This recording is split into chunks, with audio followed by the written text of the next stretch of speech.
10. Barroco. Alrededor del año 1600 a 1750. Sobre el trasfondo de las agitaciones religiosas acaecidas en el siglo XVI, el arte europeo experimentó nuevos cambios. Surgió así el barroco con el propósito deliberado de reforzar la imagen del catolicismo romano. Esta nueva tendencia, que englobaba un amplio espectro de estilos, incorporaba emoción, dinamismo y teatralidad.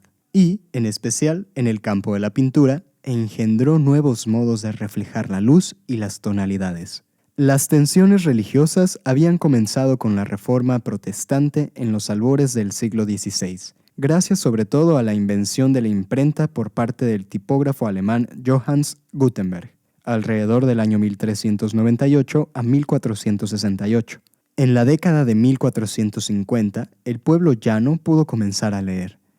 Cuando se editaron las primeras Biblias europeas, muchas personas empezaron a cuestionar las interpretaciones de las parábolas y la validez de los preceptos de la Iglesia Católica. Los reformistas establecieron el protestantismo como nueva rama del catolicismo, cosa que desembocó en guerras religiosas. La conversión de muchos católicos al protestantismo hizo añicos la autoridad de la Iglesia Católica y destruyó la unidad de la europea occidental. Finalmente, la Iglesia Católica reaccionó. En varias sesiones sucesivas del Concilio de Trento, los obispos decidieron reformar la Iglesia, erradicando el catolicismo, los principales elementos condenados por los protestantes, en un intento por callar las críticas y evitar que las religiones se encidieran. Este movimiento se conoció como la Contrarreforma y, como parte de su plan, los líderes de la Iglesia Católica encargaron multitud de obras de arte con vistas a llegar al mayor público posible y seducirlo. Aliento de la contemplación. El Concilio de Trento especificó que el arte encargado por la Iglesia Católica debía ser inteligente e inteligible y retratar contenido religioso claro, en tanto que material promocional del catolicismo. El arte original del barroco desplegaba imágenes elaboradas, luminosidad y un contento emocional destinado a provocar una reflexión empática y reflexiva en los espectadores. Paralelamente, los artistas empezaron a trabajar a la manera estipulada, haciendo alarde de espectaculares y diestras técnicas de ilusionismo. La escultura y la pintura reflejaban movimiento y energía, mientras que la pintura recurría a los contrastes de luces y sombras para realzar el dramatismo. En el transcurso del siglo XVII, la popularidad del arte barroco se extendió más allá de la Iglesia Católica, hasta la realeza primero y luego la aristocracia.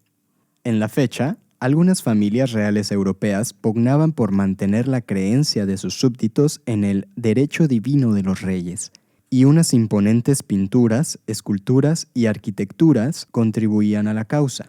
Gracias al comercio floreciente, el norte protestante de Europa prosperó y también allí ganó adeptos el arte de estilo barroco, si bien inevitablemente los objetivos y temas artísticos diferían.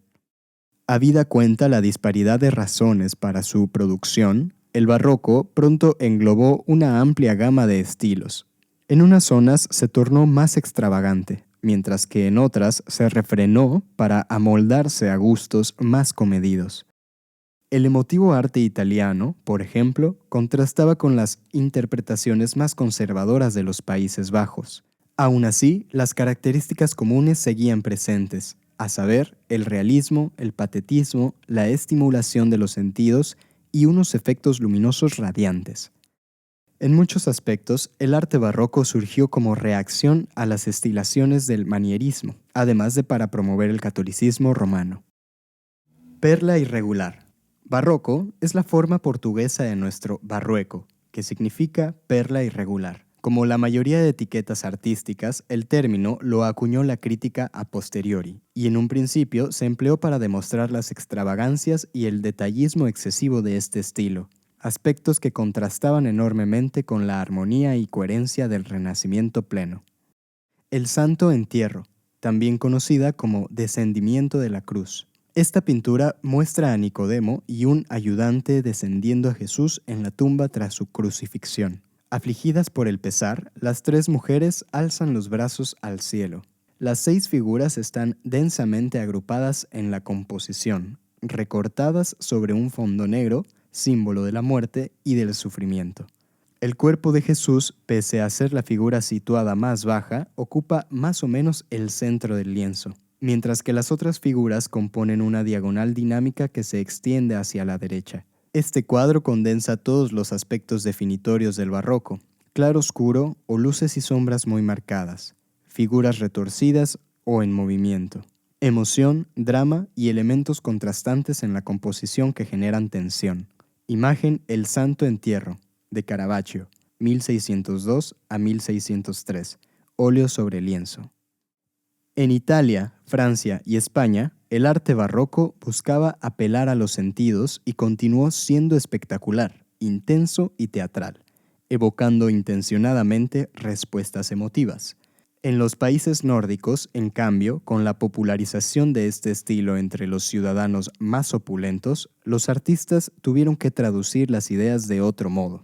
El objetivo no era ganar fieles para la Iglesia ni impresionarlos con el poderío de la monarquía. Con todo, allá donde floreció, la prominencia de los artistas barrocos en la sociedad aumentó. Se les profesaba un respeto hasta entonces desconocido. Este arte, surgido para asombrar e influir en la opinión de las personas, pronto se convirtió en el arte más en boga de todo un continente. Estatuas, fuentes, iglesias y palacios brotaron en las principales ciudades, y se produjeron pinturas para consumo público y privado.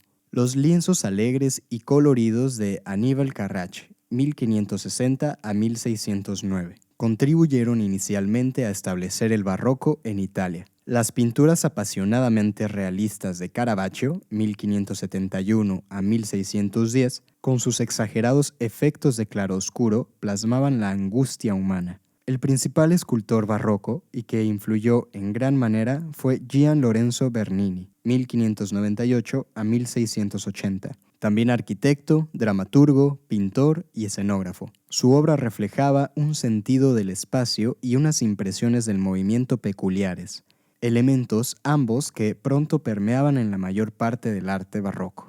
En el Flandes católico, Pedro Pablo Rubens, 1577 a 1640, uno de los artistas más cotizados de su tiempo, adoptó sin ambages el estilo barroco en sus obras vigorosas, coloridas y exuberantes. Su discípulo Anton van Dyck, 1599 a 1641, fue designado pintor de la corte en Inglaterra.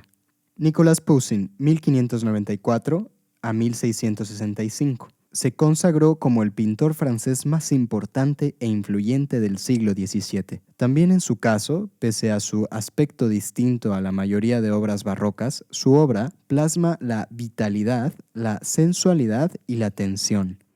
El pintor español Diego Velázquez, 1599 a 1660, empleó técnicas barrocas mediante colores intensos, claroscuros muy contrastados y su composición de espacios hondamente ilusionistas. El movimiento se prolongó hasta en torno a 1750, si bien sus características continuaron hasta el siglo XVIII.